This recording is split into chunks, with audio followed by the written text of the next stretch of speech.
Hello everyone, step number 3 में हम पढ़ेंगे सेक्शन फॉर्मूला। ठीक है बेटा, सबसे पहले स्टेप में हमने पढ़ा था डिस्टेंस फॉर्मूला। मुझे एक बार रिवाइज करा दीजिएगा। डिस्टेंस फॉर्मूले में मैंने आपको क्या बताया था? डिस्टेंस फॉर्मूले में मैंने आपको इतना बताया था कि हमारे पास जो है यहाँ पर सपोज करिए एक पॉइंट है और यहाँ से लेके यहाँ पर एक पॉइंट है। ठीक है, इन दोनों के बीच का अगर मैं डिस्टेंस निकालना चाहता हूँ तो मुझे ये पॉइंट ए जो कि गिवन होता है, बी भी गिवन होता है, इसके जो कोऑर्डिनेट्स होते हैं वो होते हैं x1, y1 और इसके जो कोऑर्डिनेट्स होते हैं वो होता है x2, y2। ठीक है बेटा, इन दोनों के माध्यम से मैं डिस्टेंस फॉर्मूला बनाता हूँ जो कि किस फॉर्म में था बेटा? वो था आपका x2 माइनस x1 का होल स्क्वायर प्लस हमारे पास फॉर्मूला था y2 माइनस y1 का होल स्क्वायर। नंबर 1 स्टेप में हमने ये पढ़ा था। स्टेप 2 में हमने आपको बताया था कि ये इसका सपोज बिल्कुल मिड पॉइंट है जिसको हमने P बोला। ठीक है, आधा इधर आधा उधर। ठीक है बेटा, अगर यहाँ पर 1 हिस्सा है तो यहाँ भी 1 रहेगा। अगर ये 2 किलोमीटर है तो फिर ये भी 2 किलोमीटर या मीटर रहेगा। इसको बोल देते हैं रेशियो, है ना बेटा। तो जब ये इक्वल होता है तो फिर इसकी जरूरत नहीं पड़ती है क्योंकि ये मिड पॉइंट कहलाता है। मिड पॉइंट निकालने के लिए हमने आपको बताया था कि जो पॉइंट बीच में आप हमेशा लेंगे उसको x, y लेंगे। ठीक है, डजेंट मैटर क्यों बिल्कुल बीचों बीच में या थोड़ा इधर है थोड़ा इधर है, उससे मैटर नहीं करता है। तो मिड पॉइंट फॉर्मूला मुझे बताइए क्या था? x के वैल्यू निकालने के लिए फॉर्मूला यूज होता है x1 प्लस x2 अपॉन में 2 और y निकालने के लिए फॉर्मूला यूज हुआ था y1 प्लस y2 अपॉन में 2। यही था ना। आज हम लोग बिल्कुल सिर्फ इसी टाइप के सवालों को सोल्व करेंगे, लेकिन यहाँ पर आ जाएगा हमारा सेक्शन फॉर्मूला। अब सेक्शन फॉर्मूला क्या है मुझे आप ये बताइए कि आपकी लाइन है, ठीक है, तो क्या जब हम इसको डिवाइड करेंगे तो हमेशा क्या बीच में से डिवाइड करेंगे कि जितना हिस्सा इधर उतना उधर? ऐसा हमेशा क्या जरूरी है? नहीं, ऐसा जरूरी नहीं है बेटा। कभी कभी ऐसा भी हो सकता है कि मैं ऐसे कर दूं 1/3 कि ये 1 हिस्सा ये तीसरा हिस्सा, ये 3 बराबर बराबर हिस्से हो सकते हैं। फिर दोबारा सुनिए मैं क्या कहना चाहता हूँ। मैं कह रहा हूँ अगर हमारे पास कोई लाइन है तो क्या ये हमारी कोई कंपल्सन है, मजबूरी के हमेशा बीच में से डिवाइड करेंगे? क्या हम उसमें से ऐसे रेशियो नहीं बना सकते हैं कि यहाँ पे बी पॉइंट ले लिया, ये ए ले लिया, ये बी ले लिया, चाहे अब ये चाहे 1 मीटर हो चाहे ये 3 मीटर हो, नो मैटर, लेकिन यहाँ पे रेशियो बन जाएगा। ये रेशियो बन जाएगा 1:3 और ये भी कोई गारंटी नहीं है। ऐसा हो सकता है कि यहाँ पर ऐसे हम कर दें तो ये इतना बड़ा हिस्सा मान लो 3 सेंटीमीटर है और ये पूरा 1 सेंटीमीटर है, तो इसको हम बेटा यहाँ पे सेक्शन फॉर्मूला बोलते हैं। और ये जो 3 और 1 है इनको हम अपना नाम दे देते हैं M1 और M2। ठीक है बेटा, रेशियो को जब हम दिखाते हैं। ठीक है, क्लास 10th में जो सेक्शन फॉर्मूला है वो इंटरनली सेक्शन के लिए दिया है, एक्सटर्नली के नहीं दिया है। जब क्लास 11 में हम जाएंगे तो बताएंगे कि ये इंटरनली और एक्सटर्नली क्या है। फिलहाल आप लोग जो है इंटरनली पढ़ रहे हैं कि जब एक लाइन होती है उसको अगर हमने अंदर से ही डिवाइड कर दिया इस तरीके से, सपोज कोई पॉइंट हमने यहाँ नहीं लिया, ठीक है, इसको थोड़ा बड़ा कर लेते हैं हल्का सा। ठीक है, ये लाइन हमारी जा रही थी इस तरीके से और ये यहाँ तक है। ठीक है, ये पॉइंट हमारा B है, इसकी वैल्यू अभी भी x2, y2 है और हमने कोई पॉइंट यहाँ लिया। बताइए क्या बिल्कुल बीच में है ये वाला पॉइंट? क्या आप मुझे कोई बच्चा बता पाएगा क्या बिल्कुल ये बीच में लग रहा है? यहाँ से लेके यहाँ तक की दूरी क्या दोनों बराबर है? बताइएगा प्लीज। नहीं, ये ज्यादा लग रहा है और ये कम लग रहा है। अब ऐसा हो सकता है कि 1:2 हो। ठीक है, और ऐसा भी संभव है बेटा, सुन लीजिएगा ध्यान से प्लीज, ऐसा भी संभव है कि हमने पॉइंट यहाँ ना लेके सपोज करो यहाँ लिया हो, है ना, तो ये पॉइंट P है, तो अब ये जो है ना मिड पॉइंट नहीं कहलाएगा। अब ये जो P होगा यहाँ पर मिड पॉइंट नहीं होगा। अब इस प्रकार के क्वेश्चन को हम सोल्व करते हैं सेक्शन फॉर्मूला से। यहाँ पर आप लोगों के पास एक रेशियो बन जाता है M1, एक बन जाता है M2। ये मैंने आपको बताया था। यदि हम एक लाइन खींचते हैं उसको बिल्कुल बीच में से अगर डिवाइड करेंगे तो फिर तो 50-50 है भाई। अगर 3 किलोमीटर इधर तो 3 इधर रहेगा, या 3 मीटर इधर तो 3 मीटर उधर रहेगा। लेकिन अगर हम क्या करें, अगर हम चीज को एक यहाँ लिख लेते हैं तो देखो फिर ये वाला हिस्सा इस वाले हिस्से के बराबर नहीं होगा। ये हो सकता है कि 4 मीटर हो, 4 सेंटीमीटर हो और ये मात्र 2 सेंटीमीटर हो या 1 सेंटीमीटर हो, तो फिर हमारा क्या बन जाता है? रेशियो बन जाता है और रेशियो को हम लोग M1 M2 से यहाँ रिप्रेजेंट करते हैं। तो ये है हमारा सेक्शन फॉर्मूला। हालांकि वो इसी के ऊपर बेस्ड होता है, लेकिन M आ जाने से इस फॉर्मूले का जो रूप है वो थोड़ा सा चेंज हो जाता है। तो इस x की वैल्यू निकालने के लिए हमारे पास फॉर्मूला होगा, देखिएगा, M1x2 प्लस M2x1। हो सकता है कि आपको थोड़ा अजीब लगेगा, लेकिन जब आप पढ़ते रहेंगे तो आपको समझ में आ जाएगा। तो ये तो हमारी x की वैल्यू हुई। अगर हमें y निकालना है तो y के लिए हमारे पास फॉर्मूला होगा, क्या होगा बेटा? m1 पहले होता है m1 y2 plus m2 y1 और m1 प्लस m2। हालांकि ये फॉर्मूला है जो कि आपको लर्न करना है और उसके अकॉर्डिंग हमें क्वेश्चन करने हैं। तो देखिएगा क्वेश्चन कैसे हमें दिए होंगे। पहले आप लोगों को 2 पॉइंट देगा और साथ में रेशियो देगा। अभी तक आप लोगों को डिस्टेंस पूछा गया था, मिड पॉइंट पूछा गया था, ठीक है। इस बार वो आप लोगों से बोलेगा कि find the coordinates of point P if ये इसके मतलब सपोज करिएगा उसने बोला कि A और B जो है उसके पॉइंट्स हैं और 1/2 है, ठीक है। सपोज करिए 2:1 पे वो क्या हो रहे हैं, इंटरसेक्ट हो रहे हैं, विभाजित हो रहे हैं। समझने की कोशिश करिएगा। मैं क्वेश्चन यहाँ पे बना के दिखाता हूँ। तो ये हमारा A पॉइंट है, सपोज करो 2,3 दिया हुआ है और एक पॉइंट हमें दिया हुआ है सपोज करो 5,3 ले लेते हैं। और रेशियो जो है यहाँ पर आपको दिया हुआ है और जो रेशियो है वो है बेटा 2:3 या 1:2, इस तरीके से दिया हुआ है। ये मैटर नहीं करता कि 2-3 ये आपके पॉइंट्स हैं A और B और बेटा ये है आपके रेशियो। समझने की कोशिश करिएगा मैं क्या कहना चाह रहा हूँ। पहला क्वेश्चन है, सॉल्यूशन देखिएगा। पहले 2-3 क्वेश्चन समझो और अगर समझ में नहीं आता है तो फिर मुझे बताओ। तो यहाँ पर आप लोगों का जो है क्वेश्चन नंबर उनका सॉल्यूशन रहेगा। सबसे पहले आप लोगों को x1 y1 मिल जाएंगे, आपको यहाँ पर मिल जाएगा बेटा x2 और y2 भी, ठीक है।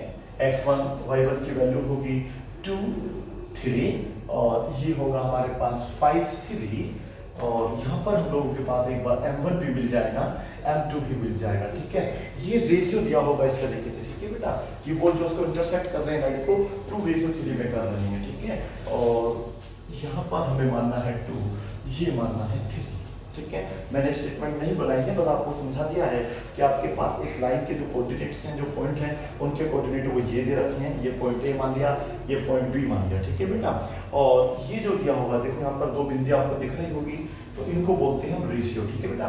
तो 2:3 जो पहले होगा वो m1 की वैल्यू होगी, जो बाद में होगा वो m2 की वैल्यू होगी। यहाँ पर हमें x निकालना है। तो देखिए x का फॉर्मूला हमारे पास क्या होता है। क्या कल की तरह करें सवालों को इस तरीके से, बिल्कुल पिछली वीडियो की तरह करते हैं।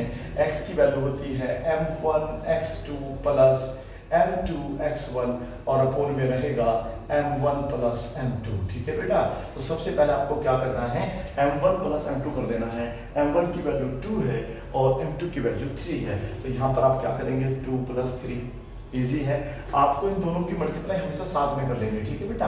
तो देखिएगा m1 मेरा ये रहा और x2 मेरा वो रहा। देखिए यहाँ पे होगा मेरा x2, दोनों की मल्टीप्लाई करा तो कितना हो गया 10।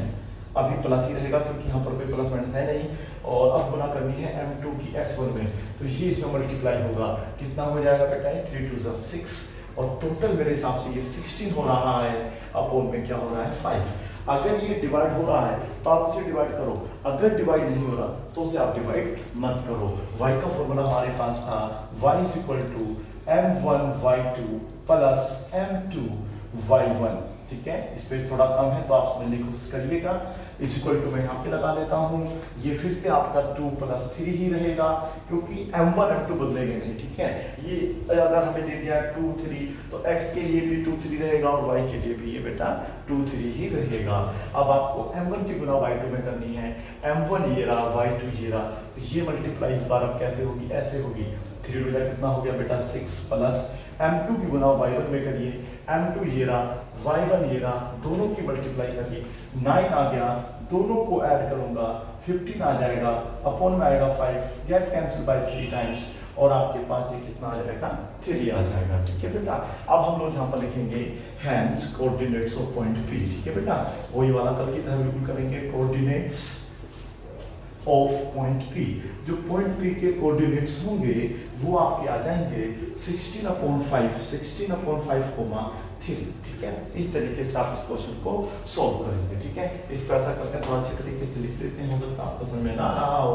कोऑर्डिनेट, ठीक है बेटा, कोऑर्डिनेट्स ऑफ पॉइंट P, ठीक है। आपको मेरी आवाज सुनाई दे रही होगी। और पॉइंट P, तो पॉइंट P के जो कोऑर्डिनेट्स हैं वो होंगे 16/5, 3। तो मीन्स बेटा ये वाला जो पॉइंट है आपका, ये वाला जो पॉइंट है, इसको अगर हम निकालेंगे तो वो 16/5, 3 होगा, ठीक है। अब हम लोग इसका क्वेश्चन नंबर 2 सोल्व करेंगे। क्वेश्चन नंबर 2 यहाँ पर हम देखेंगे बेटा, क्वेश्चन 2 में सपोज करिए यहाँ पर दिया है 3, यहाँ पर दिया है 2। एक और क्वेश्चन कर लेते हैं सेम इसी तरीके का, यहाँ पर कर लेते हैं 7 और यहाँ पर कर लेते हैं 4। ठीक है, अगर आप चाहे तो रेशियो बदल सकते हैं, अन्यथा रेशियो भी चल सकता था। रेशियो इस बार हमने ले लिया है 1:2। ठीक है, 1:2 भी हो सकता है, 2:1 भी हो सकता है, कोई मैटर नहीं करता है। आप चाहे तो उस तरीके से भी करके देख सकते हैं। फिलहाल आप क्वेश्चन को देखिएगा इस तरीके से पूछ करिए। आपको ना ये तो नाम दिया होगा आपने सब, ठीक है, मैं इसको यहाँ से प्लीज हटा देता हूँ क्योंकि थोड़ा हमारा स्पेस भी कम है और क्वेश्चन अच्छे तरीके से समझाना होगा आपको। ये देखिएगा, ये जो 2 पॉइंट दे रखे हैं ना बेटा, ये वाले जो पॉइंट है उनको हम ए और बी मानते हैं। अगर नहीं दिए हैं इस तरीके से हम इसको अपने पास से मार्क करेंगे। ठीक है, इसकी वैल्यू होगी 3,2। ठीक है, ध्यान से सुनिएगा। और ये हो गया 7,4। ठीक है, अगर मैं इन दोनों का डिस्टेंस निकालना चाहता हूं तो फिर मुझे ये फॉर्मूला यूज नहीं करना होगा। कौन सा फॉर्मूला यूज करना होगा? वो अंडर रूट वाला है ना बेटा, तो उससे क्या होगा, इसका डिस्टेंस निकल जाएगा। अगर मुझे इसका मिड पॉइंट निकालना है तो बेटा ये होगा इसका बिल्कुल मिड पॉइंट, मिड में रहेगा। और इसका मिड पॉइंट निकालने का आसान तरीका है, यहाँ पे एक एक्स की वैल्यू होती है और एक वाई की वैल्यू होती है। ठीक है, x की वैल्यू निकालने का तरीका होता है कि आपको ये वैल्यू जो पहली वैल्यू होगी x1 होगा और ये x होगा, इन दोनों को जोड़ के आधा कर देना है। 7 और 3 कितने होते हैं? 10। 10 का आधा कर दीजिए 5, तो ये वैल्यू 5 आ जाएगी। फिर आपको 2 में ऐड करना होगा 4, टोटल हो जाएगा 6, उसका हाफ कर दीजिए 3, तो 5,3 ये वैल्यू आएगी। लेकिन ध्यान रखना है वो मिड पॉइंट हुआ। अब क्या है कि ये देखो रेशियो दिया है, इसका मतलब है कि 1 इधर रहेगा हिस्सा तो 2 हिस्से उधर रहेंगे। समझे बेटा, तो ये रेशियो का मतलब होता है। तो ये इसका हल्का सा केवल मतलब हमें इधर जाना है 1 मीटर तो उधर जाना है 2 मीटर, तो ये बड़ा रहेगा ये छोटा, तो पॉइंट माना जाएगा यहाँ पर। और ये वैल्यू होगी x, y। अभी भी तरीका वही रहेगा, लेकिन यहाँ पर देखना रेशियो बराबर ना होने की वजह से ये हो जाएगा m1 और ये हो जाएगा m2।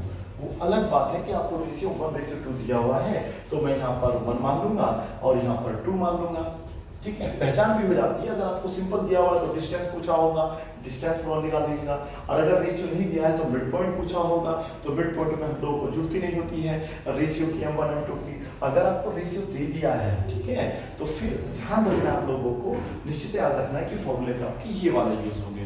अब देखिए कितने आसान से तरीके से ये आपका क्वेश्चन सोल्व हो जाएगा। इसमें समय नहीं लगेगा क्योंकि हमारा x1 y1 हमें 3 और 2 मानना है। ये क्वेश्चन नंबर 2 है, याद रखेंगे आप लोग। और बेटा ये 7 और 4 मानना है, इसकी वैल्यू इस बार 1 है, इसकी 2 है। ठीक है, रेशियो आप लोग 2:5, 2:3 ऐसे कुछ भी हो सकता है, वो मैटर नहीं करता है। मैटर करता है कि ये वाला जो आप सोल्व करेंगे किस तरीके से सोल्व करेंगे। ठीक है, बताइए m1 + m2 कितना है? 1 + 2, 3 भी लिख सकते हैं, अन्यथा पहले आप ऐसे लिख लीजिएगा। ठीक है, m1 की गुना x2 में करिएगा, सिंपल ऐसे गुना करिए। आप ऐसी वैल्यूज लिखो हमेशा ही, x1 y1 m1 ऐसे लिखो, x2 y2 और m2 ऐसे लिखो। उससे आपकी गलती होने की जो चांसेस हैं थोड़े कम हो जाएंगे और ऐसे आराम से गुना भी कर पाओगे, आदत पड़ जाएगी आपको। 7 हो जाएगा, यहाँ पर प्लस का साइन अभी है ही। m2 x1 की गुना करेंगे तो ये वैल्यू आएगा मेरा 6, टोटल हो जाएगा 13 और ये हो जाएगा आपका 3। ठीक है, इस तरीके से आप 3 काट सकते हैं या नहीं, इस तरीके से आप 3 नहीं काटेंगे। कुछ हम लोगों में साइंटिस्ट लोग होते हैं वो काटते हैं, अलग बात है। बाकी तो बेटा ये आपका सेम रहेगा 13/3, इस तरीके से कैंसिल नहीं होता है। आगे हम लोग y की वैल्यू देखते हैं। y की वैल्यू निकालने के लिए हम लोगों को क्या करना होगा? सबसे पहले m1 की y2 में गुना करनी होगी। m1 ये रहा, y2 ये रहा, 4 1 4 रहेगा, प्लस का साइन अभी है। m2 की गुना y1 में करेंगे, 2 2 4 होगा, ये 1 + 2 होगा, टोटल 8/3 होगा। इस बार ये आपस में डिविजिबल नहीं है तो ये हमारा आंसर होगा 16 मतलब 13/3 और बेटा 8/3 ये आ जाएगा आपका फाइनल आंसर। ठीक है, तो ये जो होगा आपका पॉइंट पी, तो ये पॉइंट पी की वैल्यू होगी 13/3 और 8/3। ठीक है बेटा, तो यहाँ पे ऐसे बोल सकता है, देखिएगा फाइंड द कोऑर्डिनेट्स, ऐसे बोल देगा फाइंड द, अगर क्वेश्चन बनाना हो, मैं शुरू में मैंने बताया था आप लोग इस तरीके से लिख सकते हैं, find the coordinates of point P. ठीक है बेटा, विच divides line A be in ratio 1:2। इस टाइप के क्वेश्चन आपको बुक में मिल जाएंगे और एक्सरसाइज 7.2 इसी से रिलेटेड है। चलिए अब आप इसको भी नोट करेंगे। क्वेश्चन नंबर 2 था ये, है बेटा, क्वेश्चन नंबर 2 था। अब क्वेश्चन नंबर 3 आपको सोल्व करेंगे। ठीक है, 3 भी और 4 भी। ठीक है, चलिए नोट करिए क्या है। यहाँ पर आपको वैल्यूज दी गई है 3,5 और ये वैल्यू है 7,2 और ये वैल्यू है 1,3। एंड 2,4 या 5 इस तरीके से कर सकते हैं। रेशियो मैं दोनों चेंज कर देता हूँ, एक में तो पहले वाला 2:3 कर देता हूँ और एक में कर देता हूँ 3:4।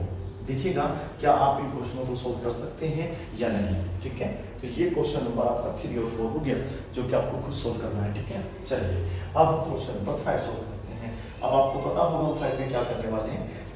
ये रेशियो तो कोई दिक्कत नहीं पड़ेगा, रेशियो माइनस में अभी हमें नहीं लेने होते, ना लेने होते माइनस में। ठीक है बेटा, ये तो हमेशा प्लस में ही मिलेंगे, आपको याद रखना है। बस ये वैल्यूज जो है, जैसे ये -6,2 हो सकता है। ठीक है बेटा, और ये हो सकता है 0,-3 इस तरीके से। तो माइनस के सवाल आपको अधिक से ज्यादा प्रैक्टिस करना है, क्योंकि ये अधिकतर पेपरों में आपके आते हैं। ठीक है, चलिए क्वेश्चन नंबर 5 हम यहाँ पे सोल्व करेंगे। पहले क्वेश्चन नंबर 5 में हमें दिया हुआ है 6, माइनस का 6 है, 2 है, और ये फिर से यहाँ पर 2 गिवन है।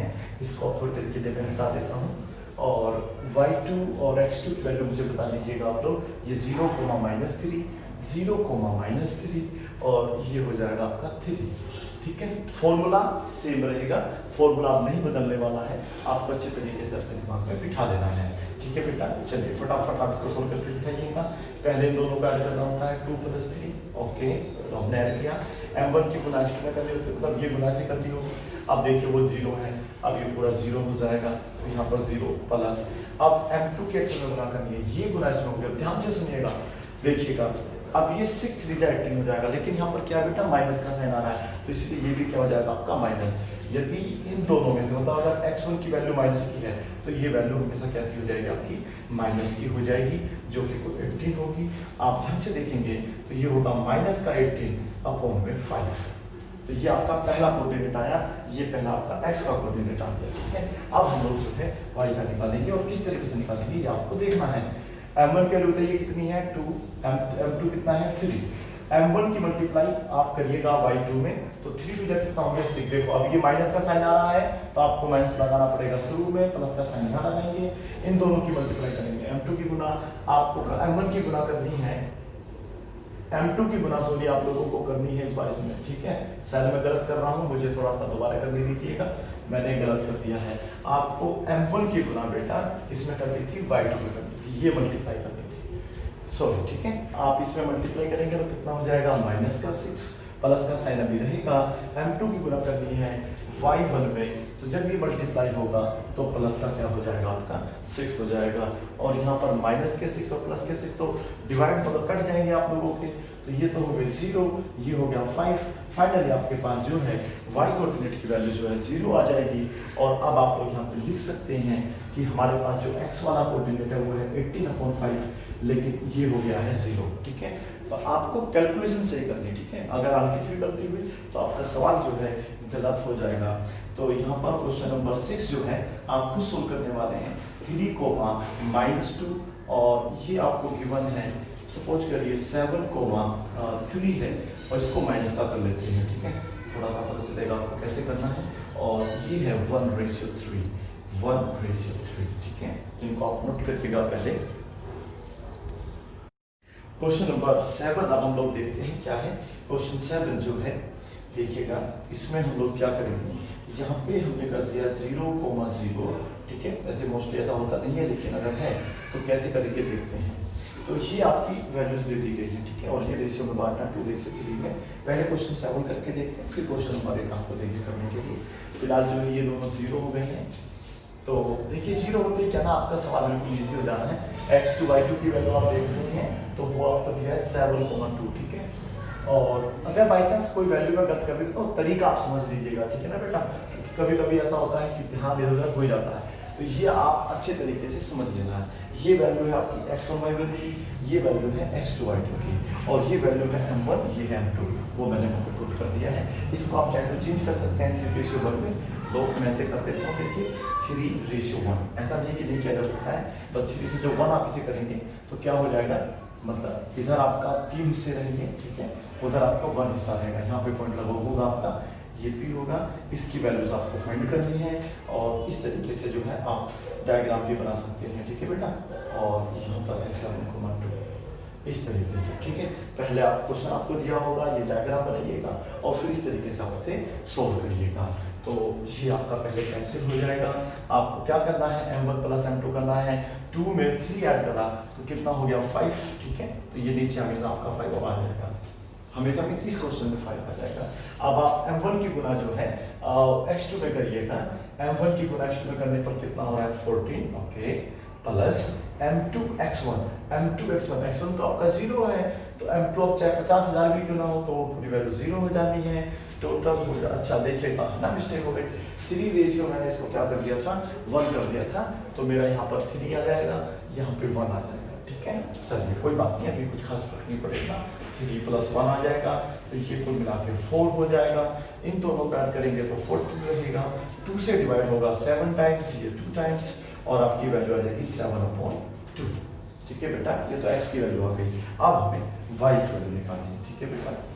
चलिए, वैसे आपको शायद इतना पता होगा कि जो x y की वैल्यू होती है इनको कोऑर्डिनेट्स बोलते हैं। ये भी कोऑर्डिनेट्स है, ये भी कोऑर्डिनेट है, p के कोऑर्डिनेट बोलते हैं, लेकिन इसको स्पेशली नाम बोलते हैं एब्सिसा, इसका नाम होता है ऑर्डिनेट। पढ़ा होगा ना आपको, चैप्टर भी सजेस्ट किया था, क्लास 9th का चैप्टर है कोऑर्डिनेट ज्योमेट्री में चैप्टर 3, उसको एक बार आप शुरू से पढ़ लीजिएगा, 100% आपको ये सब चीज समझ आने लगेगी, ठीक है। आ जाइएगा, m1 प्लस m2 करना है। m1 की वैल्यू कितनी है आपकी 3, प्लस में रहेगा 1, m1 की गुना करनी है y2 में, ये रहा मेरा m1, ये रहा मेरा y2, तो कितना हो जाएगा बेटा 3 × 2 = 6, प्लस का साइन रहेगा बीच में। m2 की मल्टीप्लाई करनी है y1 में, तो ये मल्टीप्लाई होकर 0 हो जाएगा। कुल मिला के आपके पास होगा 6/4, ये इससे कैंसिल हो जाएगा, 3 टाइम्स, ये 2 टाइम्स, वैल्यू आएगी 3/2, जिसे आप फर्दर यहाँ पर लिखेंगे 7/2 और बेटा 3/2। मुझे उम्मीद है कि आप लोगों को जो सेक्शन फॉर्मूले वाले क्वेश्चन हैं वो आप अच्छे तरीके से समझ में आ गए होंगे, ठीक है। क्वेश्चन नंबर 8 जो कि है 6, और यहाँ पर आपको दिया हुआ है -2, -3। ये क्वेश्चन आप खुद सोल्व करेंगे 2:3 से, ठीक है। कहो तो मैं से कर देता हूँ, फिर जो क्वेश्चन नंबर 9 और 10 रहेगा वो आप खुद सोल्व कर लेना, ठीक है। ये वैल्यू है 6 - 4 और ये है आपका -2, -3, m1 और m2 की वैल्यू दे रखी है 2:3, ठीक है बेटा। चलिए फटाफट इसको मैं सोल्व करके दिखाता हूँ आपको। ये हो जाएगा आपका 2 + 3, मल्टीप्लाई कर देते हैं पहले उसकी, 2 × 2 = 4, बताओ माइनस का प्लस का, अगर इन दोनों की मल्टीप्लाई होगी तो प्लस का 4 या माइनस का 4, बिल्कुल माइनस का 4, तो ये -4 लिखा जाएगा, प्लस का साइन बीच में है ही। अब मल्टीप्लाई करेंगे m2 की इसमें, तो ये हो जाएगा 3, 4, 6, 18। अब ध्यान रखना है, अगर ये वैल्यू भी माइनस की हो जाएगी तो आप क्या करोगे, इसे माइनस कर दोगे, ठीक है। फिलहाल नहीं है तो मैं नहीं कर रहा हूँ, ठीक है। तो फिलहाल ये इस तरीके से आपका होगा, नीचे आएगा 5, प्लस के 18 में से माइनस के 4 चले गए तो क्या बचेगा 14। फर्दर ये सोल्व नहीं होगा, इसमें नहीं छोड़ देंगे। अब हम निकालेंगे y की वैल्यू, ठीक है। देखिएगा y की वैल्यू कितनी आ रही है, पहले आपको m1 + m2 जोड़ देना है, ये हो जाएगा 2 + 3 m1 y2 ऐड करना है, तो मल्टीप्लाई करना है, तो क्या होगा m1 की गुना इसमें होगी बेटा, ये हमें मल्टीप्लाई करना है y2 में, तो ये मल्टीप्लाई इसमें हो जाएगी, 3 × 2 = 6, फिर से माइनस का हो जाएगा, प्लस का साइन देखिएगा। अब हम लोग जो ये मल्टीप्लाई करेंगे, ठीक है बेटा, कितना हो जाएगा ये 12, और कैसा होगा माइनस का। बताइए माइनस का क्यों हुआ, क्योंकि बेटा देखो ये प्लस में है और ये माइनस है, तो 12 हो जाएगा, तो कहता रहेगा माइनस का। अब हम इन दोनों को ऐड करेंगे, ऐड करके हो जाएगा 18/5, ये अभी भी आगे मतलब सिंप्लीफाई नहीं होगा, तो फाइनली आपका जो आंसर है वो होगा 14/5, माइनस का 18/5, और इसी के साथ हो जाएगा आपका आंसर भी, ठीक है। इस तरीके से क्वेश्चन नंबर 8 आपको समझना था, ठीक है। ये नंबरिंग अपने आप से आप चेंज करते रहा करो। अब हम नंबर 9 और 10 ये आपको देंगे, ठीक है। नंबर 9 और 10 क्या है ये आपको समझना है, ठीक है। यहाँ पर वैल्यूज दी है -2, -3, ऐड करके दिया हुआ है -3, 1 और रेशियो दिया है 3:2, ठीक है बेटा। और एक वैल्यू है 6, -7 एंड एक वैल्यू है -1 और 0 में यहाँ कर देता हूँ, तो ये हो जाएगा 1:3। इस तरीके से जो है आप लोग जो है सेक्शन फॉर्मूला से सॉल्व करेंगे, ठीक है। अगली वीडियो में हम लोग देखेंगे इसको ट्राइसेक्ट कैसे करते हैं और उस सेपरेट सॉल्व को कैसे सोल्व किया जाएगा। Thank you so much for watching this video, bye and take care.